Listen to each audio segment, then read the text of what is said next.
नमस्कार, मैं हूं आपके साथ सोनिया चौहान। मध्य प्रदेश छत्तीसगढ़ की खबरों में आप सभी का स्वागत है। बुलेटिन की शुरुआत करने से पहले एक नजर सुर्खियों पर।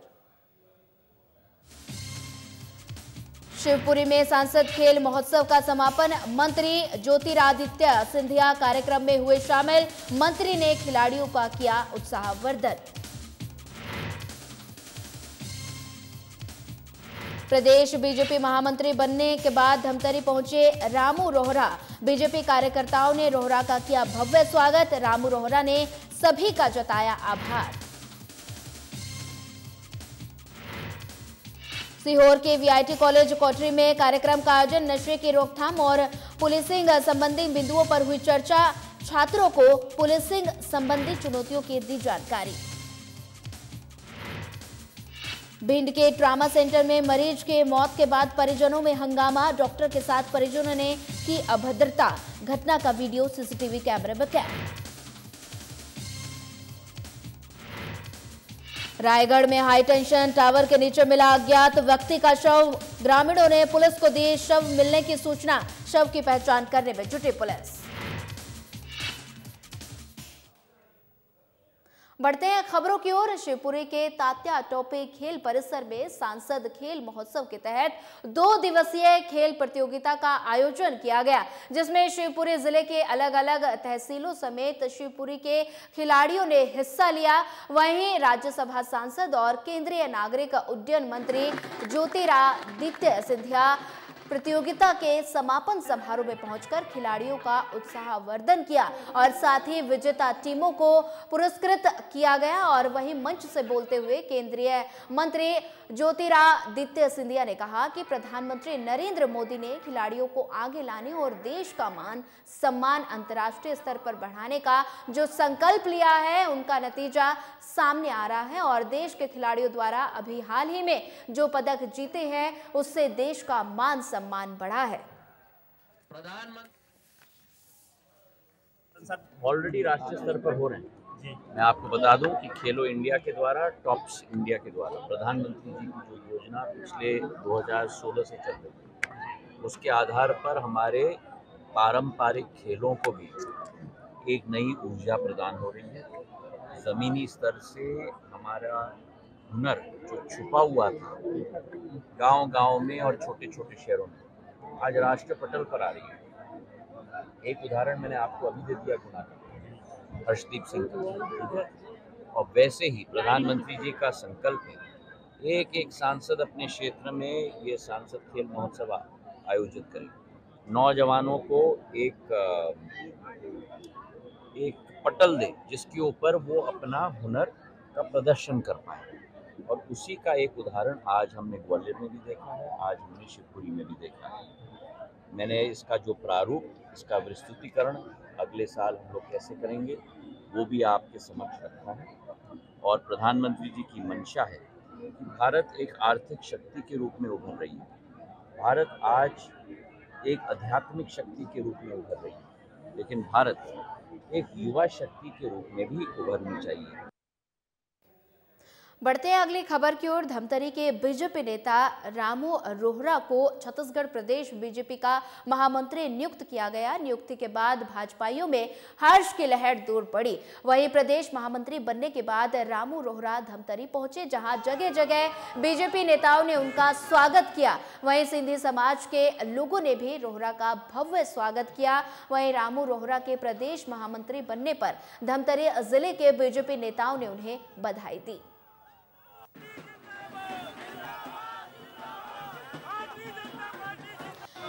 धमतरी के बीजेपी नेता रामू रोहरा को छत्तीसगढ़ प्रदेश बीजेपी का महामंत्री नियुक्त किया गया। नियुक्ति के बाद भाजपाइयों में हर्ष की लहर दौड़ पड़ी। प्रदेश महामंत्री बनने के बाद रामू रोहरा धमतरी पहुंचे, जहां जगह जगह बीजेपी नेताओं ने उनका भव्य स्वागत किया। वहीं सिंधी समाज के लोगों ने भी रोहरा का भव्य स्वागत किया। वहीं रामू रोहरा के प्रदेश महामंत्री बनने पर धमतरी जिले के बीजेपी नेताओं ने उन्हें बधाई भी दी।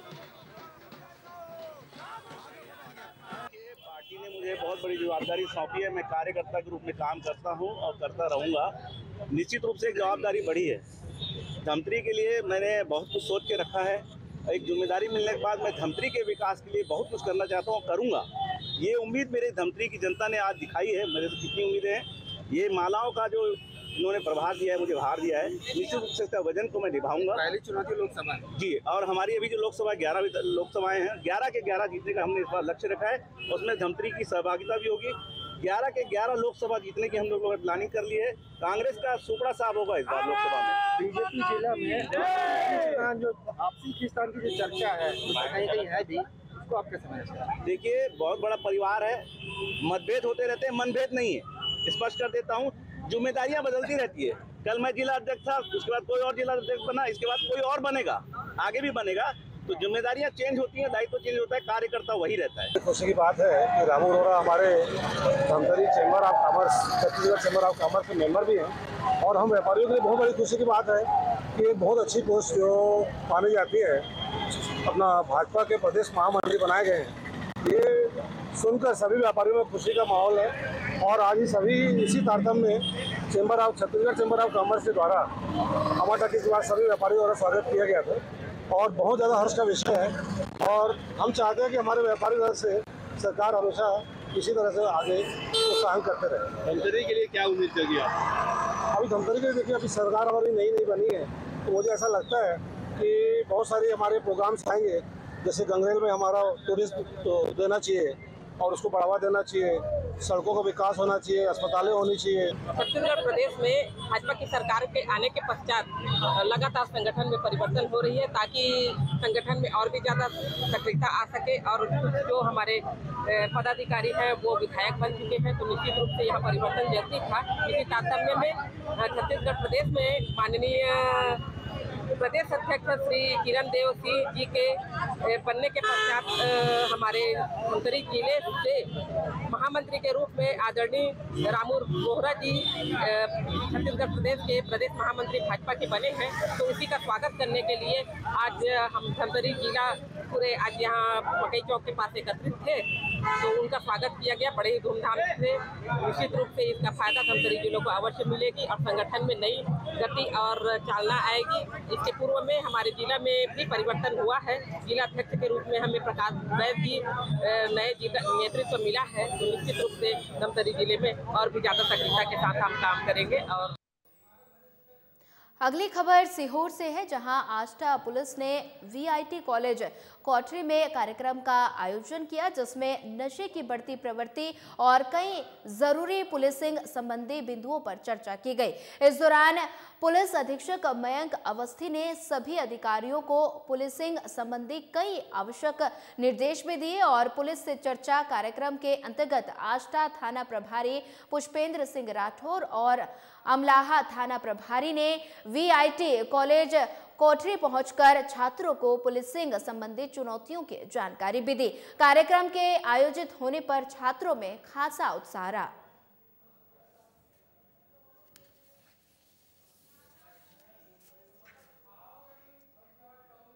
अगली खबर धमतरी से है, जहां सुबह सुबह बाल गृह के बच्चों के नारे से गूंज उठा। बता दें, बच्चे नारा लगा रहे थे कि बाल गृह बंद करो। दरअसल आपको बता दें, धमतरी में एक एनजीओ विद्या विकास संस्थान की तरफ से बाल गृह का संचालन किया जा रहा है। वहीं बाल गृह के बच्चे इस संस्था के संचालक विजय मिश्रा के खिलाफ गंभीर आरोप लगाते हुए सड़क पर उतर आए और सड़क जाम कर दी। साथ ही संस्था संचालक के खिलाफ नारेबाजी भी की गई।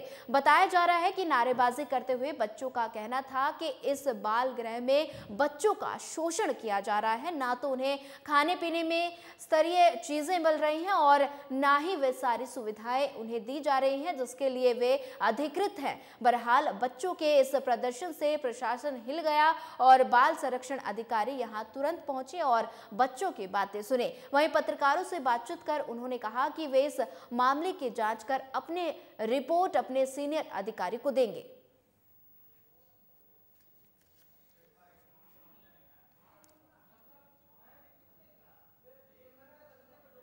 बढ़ते हैं अगली खबर की ओर। रायगढ़ जिले में सड़क सुरक्षा महीना मनाया जा रहा है। वरिष्ठ पुलिस अधीक्षक सदानंद कुमार के निर्देशन पर नशा मुक्ति और यातायात जागरूकता को लेकर विविध कार्यक्रम आयोजित किए जा रहे हैं। वहीं थाना प्रभारी लैलुंगा निरीक्षक मोहन भारद्वाज के नेतृत्व में पुलिस की टीम की तरफ से थाना क्षेत्र अंतर्गत SKA क्रेशर प्लांट सोहनपुर में यातायात जागरूकता कार्यक्रम आयोजित किया गया। इस दौरान थाना प्रभारी की तरफ से भारी वाहन चालकों को इकट्ठा कर सड़क पर सही दिशा में वाहन चलाने, वाहन चलाते समय मोबाइल पर बात न करने और नशे की हालत में वाहन न चलाने के निर्देश दिए और साथ ही साइबर अपराधों की भी जानकारी दी गई।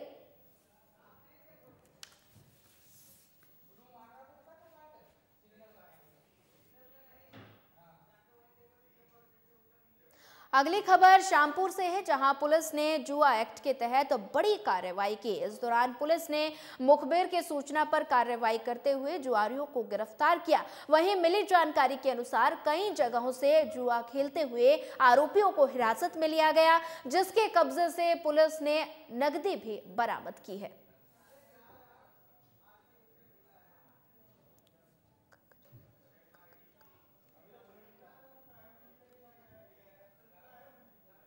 अगली खबर कटनी से है, जहां कुठला थाना क्षेत्र के घगरिया कला, बता दें घगरी कला में सरकारी जमीन पर बंजारों द्वारा कब्जा कर लिया गया, जिसे आज तहसीलदार और पुलिस प्रशासन ने खाली कराया। वहीं मिली जानकारी के अनुसार सरपंच की शिकायत पर यह कार्रवाई की गई और इस दौरान भारी संख्या में पुलिस प्रशासन मौजूद रहा।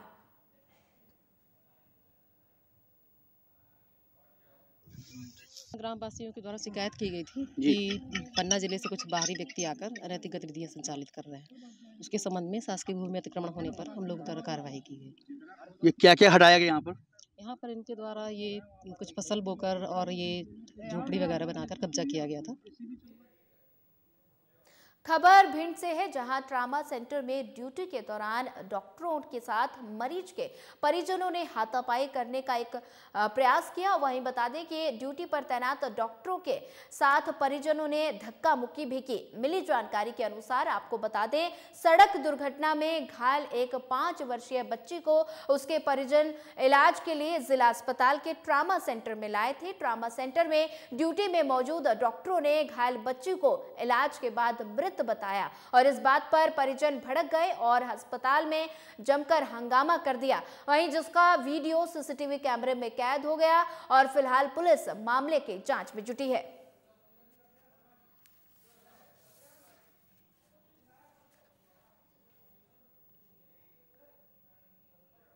सीहोर में गुरुवार को स्थानीय रुक्मणी गोविंद गार्डन में वरिष्ठ गीतकार रमेश गोहिया की प्रथम पुण्यतिथि के अवसर पर काव्य का आयोजन किया गया, जिसमें बड़ी संख्या में साहित्यकार, पत्रकार और गणमान्य नागरिकों ने उपस्थित होकर श्रद्धा सुमन अर्पित किए। कार्यक्रम की अध्यक्षता जिला कांग्रेस अध्यक्ष डॉक्टर बलबीर तोमर ने की। विशेष अतिथि साहित्यकार शैलेश तिवारी रहे और बता दें, इस अवसर पर सृजन साहित्य परिषद ने घोषणा की कि रमेश गोहिया की स्मृति में हर साल का एक साहित्यकार को सम्मानित किया जाएगा।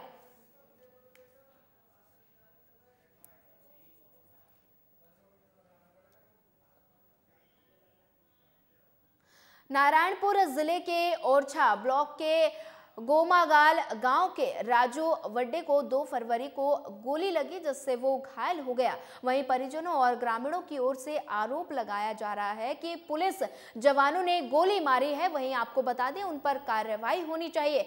वहीं मिली जानकारी के अनुसार परिजनों का कहना है कि राजू वड्डे अपने 3 साथियों के साथ किसी काम को लेकर घर से कुछ दूरी पर गया था। तभी सर्चिंग पर निकले जवानों ने उन पर फायरिंग शुरू कर दी, जिससे राजू वड्डे को गोली लगने से वो घायल हो गया। घायल ग्रामीणों को परिजनों और ग्रामीणों ने ओरछा प्राथमिक स्वास्थ्य केंद्र में भर्ती कराया, जहां प्राथमिक इलाज के बाद बेहतर इलाज के लिए जिला अस्पताल नारायणपुर रेफर कर दिया गया और एक साथी घर भागकर वापस आ गया। वहीं 2 साथी अभी भी लापता बताए जा रहे हैं और इस पूरे मामले में पुलिस का कहना है कि परिजनों की ओर से पुलिस के ऊपर बेबुनियाद आरोप लगाया जा रहा है। पुलिस ने किसी ग्रामीण को गोली नहीं मारी है।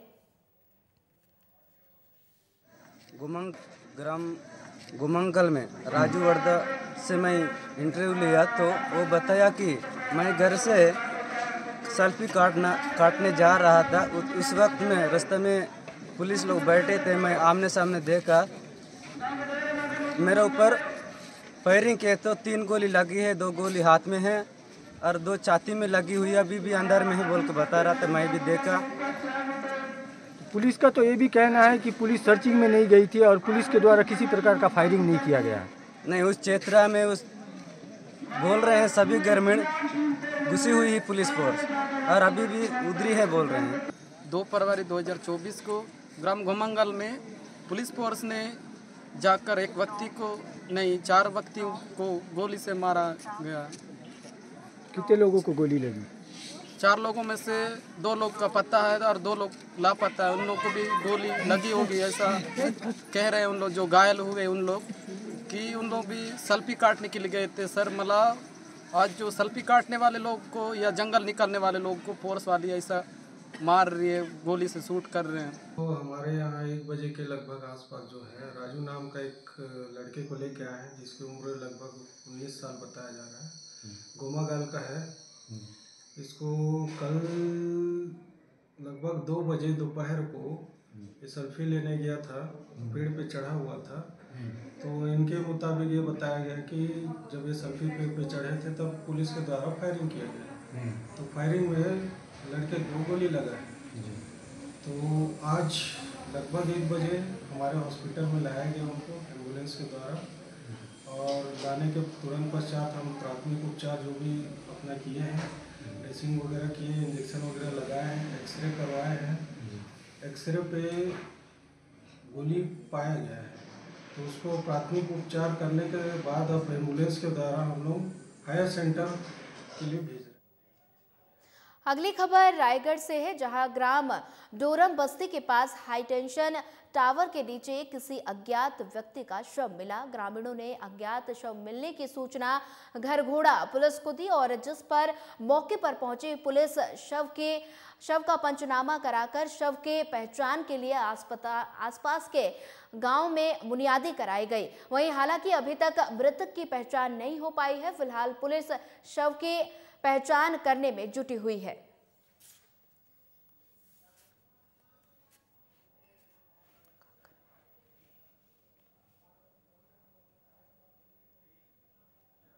खबर झाबुआ से है, जहां जिले के काकनवानी थाने के अंतर्गत एक लड़की झाड़ फूक करने वाले तांत्रिक के जाल में फंस गई। तांत्रिक ने झाड़ फूक कर के बहाने उसके साथ बदसलूकी की और वही नाबालिग बच्चे इस मामले के बाद परेशान रहने लगी और इतना ज्यादा परेशान हो गई कि नाबालिग लड़की अपने घर में ही फांसी के फंदे से झूलकर अपनी जान गंवा दी। परिवार वालों ने तांत्रिक के खिलाफ पुलिस में रिपोर्ट दर्ज की। पुलिस ने जांच कर आरोपी तांत्रिक को धारा 376 के तहत गिरफ्तार कर जेल भेज दिया।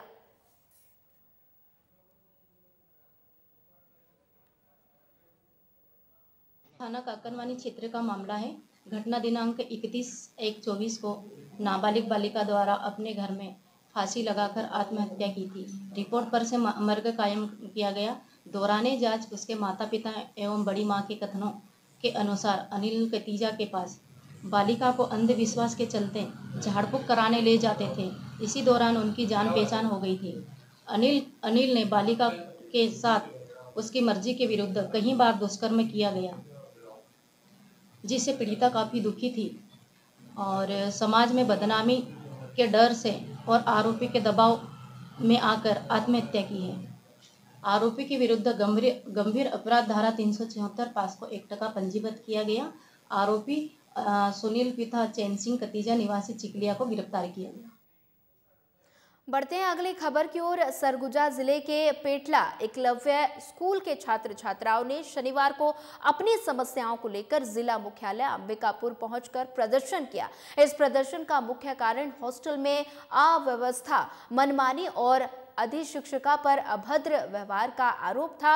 वहीं छात्रों ने गंभीरता से ये बताया कि उन्हें उच्चतम शिक्षा के लिए गांव से दूर जाना पड़ता है और हॉस्टल में रहकर यहां की सुविधाओं का उपयोग करना पड़ता है। वहीं बता दें कि इस प्रतिष्ठान में होने वाले कई अनियमितताओं को लेकर छात्राओं ने कलेक्टर विलास भोसकर के सामने अपनी बात रखी। कलेक्टर ने इस मामले में सीधे हॉस्टल प्रिंसिपल और हॉस्टल अधिशिक्षिका को तत्काल हटाने का आदेश दिया। इससे छात्रों को न्याय मिलने की आशा है। कलेक्टर ने बच्चों को उनके चिंताओं को समझते हुए उन्हें इसमें बदलाव के लिए समर्थन दिया।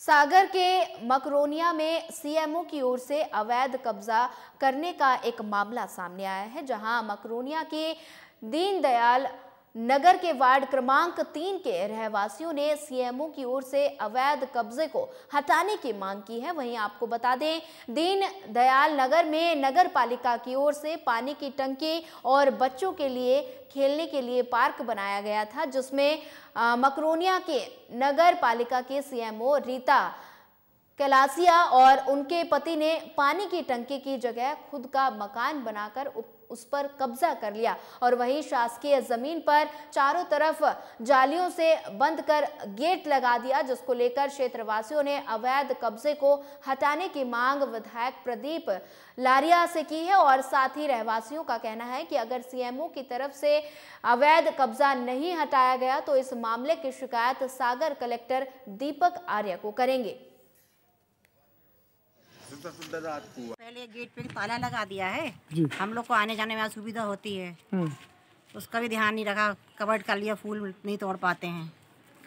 तो संबंध में शिकायत नहीं कलेक्टर नहीं, शिकायत नहीं करी, हम लोग देख रहे थे, लेकिन आज और कवर करने आए तो हम लोग सब इकट्ठे हुए। यहाँ MIG 2 126 में मेरा रेसिडेंस है और यहाँ पर इसके सामने जो ये पार्क है देवकृपा पार्क, यहाँ पर जो ये रीना कलासिया सीएमओ है नगर पालिका मकरोनिया की, ये यहाँ पर अवैध रूप से कब्जा कर रहे हैं। यहाँ पर पार्क में बच्चे खेलते हैं, बूढ़े शाम को बैठते हैं, तो यहाँ पर अभी हम लोगों ने जब मना किया तब इसके बाद यहाँ से वो लोग अपने एंगल वगैरह लेके गए हैं। यहाँ पे ये कर रहे हैं और हम लोगों को कोई रिस्पांस नहीं दे रही हैं, हम लोगों से कोई बात ही नहीं कर रही हैं।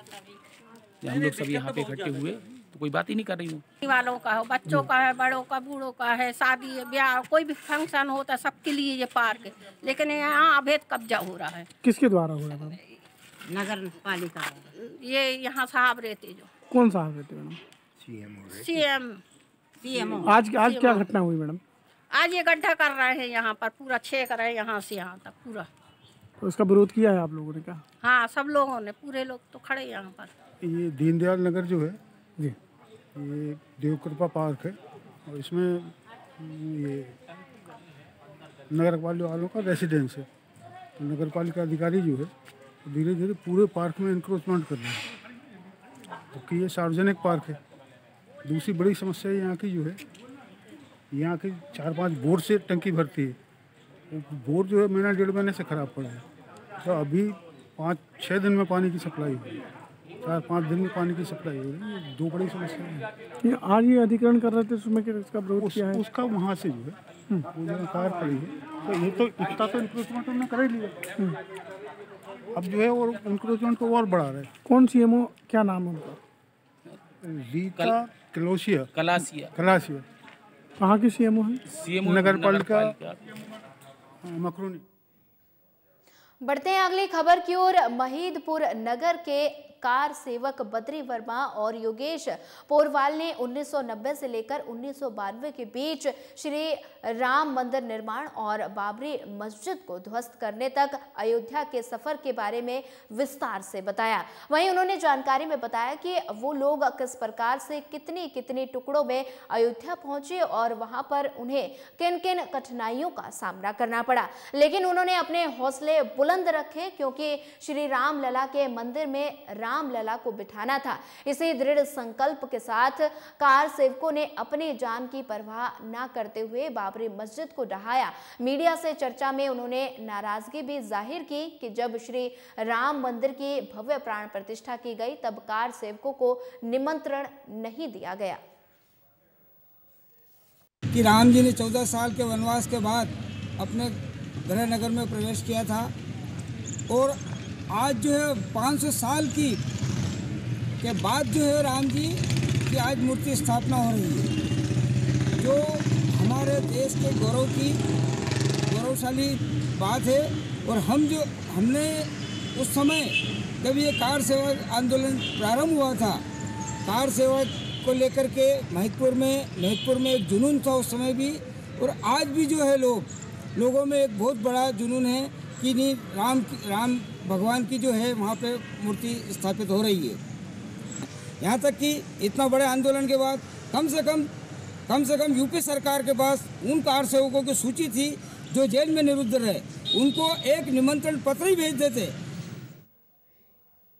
फिलहाल इस बुलेटिन में इतना ही। ज्यादा खबरों के लिए बने रहिए हमारे साथ। नमस्कार।